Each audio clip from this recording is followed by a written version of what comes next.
How do residents rate President Trump's first months in office? All in America. Bernie Sanders in Trump country. Monday at 8 on MSNBC. The CIA developed a giant arsenal, what appears to be the largest arsenal of Trojans and viruses in the world that attacks most of the systems that journalists, people in government, politicians, CEOs and average people used, didn't secure it, lost control of it, and then appears to have covered up that fact.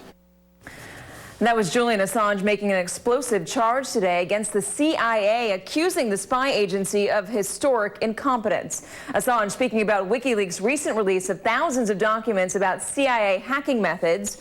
So what do we do now, and what questions remain? First, the biggest question, who did it? Was it a disgruntled agency employee? Could it be a contractor like an Edward Snowden? Or was it Russian hackers once again meddling in U.S. affairs? Two U.S. intelligence officials tell NBC News they right now are the major focus. Or is it option D, all of the above? Second, what was leaked? The first batch was 8,000 documents of alleged CIA hacking methods, but WikiLeaks says that only 1% of what they hacked was of that. Some of the information is also classified as top secret. And lastly, what does it all mean? It showed terrorists and other adversaries how the CIA does hack, meaning that they could use the same methods against us, and it also gave them a crash course in defending themselves against the CIA's own surveillance methods. To talk about this further, I want to bring in MSNBC contributor and former FBI double agent Naveed Jamali. He's also the author of the book How to Catch a Russian Spy. Naveed, thank you for joining us, number one. First off, how damaging is all of this?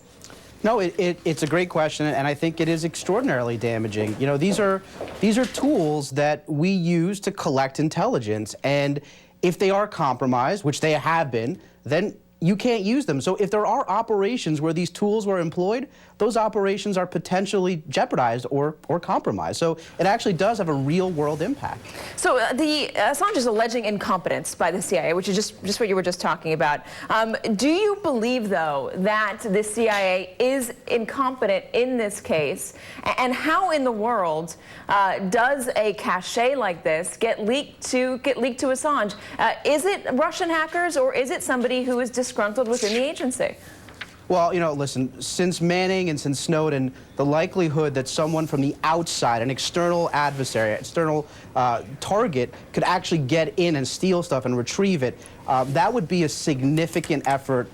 You know, I find that probably the least likely, and this is just going off my gut. It's much more likely that someone who had access to that information for legitimate reasons, their work, was the one that actually took it out. Whether it's a contractor or an employee, it's hard to say, or some in between. I mean, there's a third option here too. Nonetheless, it got to WikiLeaks, and the big question, and I fully believe, WikiLeaks really is a laundromat for Russia. I mean, this is embarrassing the CIA is clearly benefits Russia, and that's clearly what Julian Assange was seeking to do. Well, what could the motivations be if it was a contractor, somebody employed by the U.S.?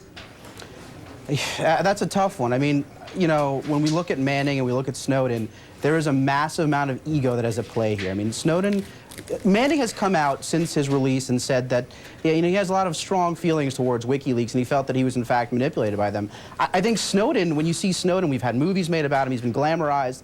You know, from everything I've heard about this man, he's just you know, this was a very spur-of-the-moment decision. He had a massive ego. He thought he was much smarter than he was. So a lot of it comes down to the personality, and a lot of it, frankly, Katie, comes down to, I think, egos, and egos can be clearly manipulated. So what's the goal of WikiLeaks here, regardless of how they got this information? Is it just to seed this doubt, this discomfort among Americans with their own intelligence agencies, to feel like the government can spy on them?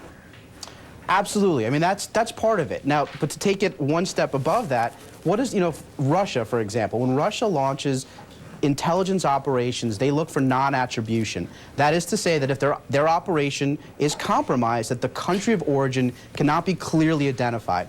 WikiLeaks provides the perfect vehicle for them to attack us through propaganda without us easily being able to point the finger directly at Russia. We all assume it's Russia, but it's going to be very, very difficult to actually trace the line back from WikiLeaks to Russia, I would assume.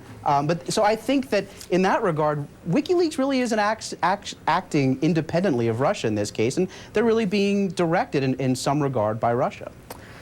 And former FBI double agent Naveed